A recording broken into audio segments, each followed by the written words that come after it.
Hi. Oh, hi there. Today, I wanted to talk about why your diet and your weight loss efforts haven't worked and why you're still not at the weight that you want to be at. This time of year, people decide that it's time to get back on track or start fresh, and they have these really big ideas and goals for the new year, and they find the trendy new diet, and it does work for a while, but then you find yourself totally falling off the wagon and sabotaging it completely. Here's the deal. The new diet doesn't work because you have to change your internal programming to get the outside changes to stick. Your internal programming is what drives your behaviors. Now, this programming is, for most of us, subconscious or just below the surface of our awareness.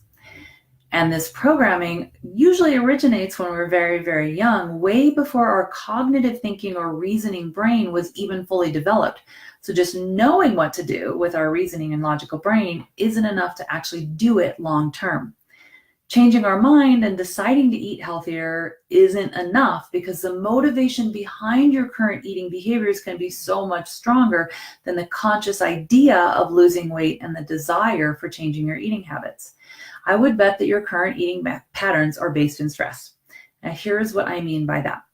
Your internal programming is always trying to keep you safe and comfortable, okay? And if you're overweight or you're eating really unhealthy food, that is, and it's really hard for you to change that, then it's likely that your current eating pattern is in some way helping you to feel safe and comfortable.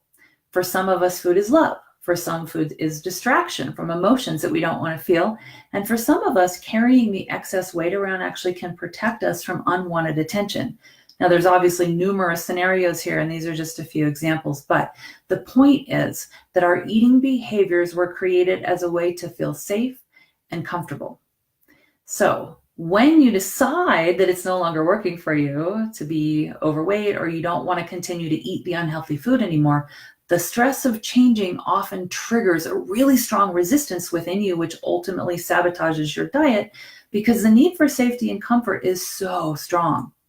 So for example, after a few weeks of doing great on your diet, you start feeling the resistance and you find yourself at the drive-thru again because it just seems so hard to keep cooking your meals and you don't have time to go shopping and prepare the food at home. It just takes so much time and energy. So taking the time to cook differently and eat at home instead of going to the restaurant is stressful.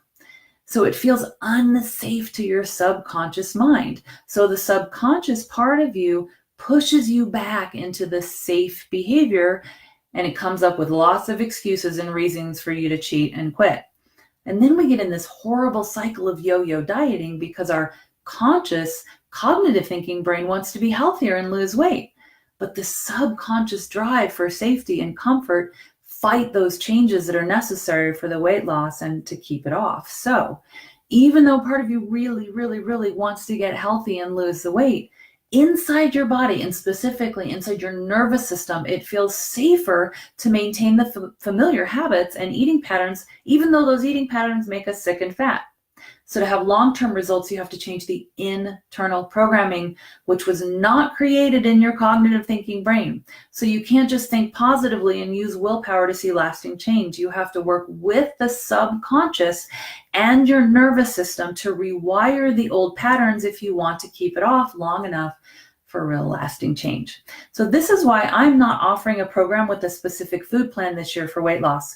Instead, I'm offering a program on how to take charge of your stress response so you can end the sabotaging behavior and consciously rewire a healthier pattern into your system.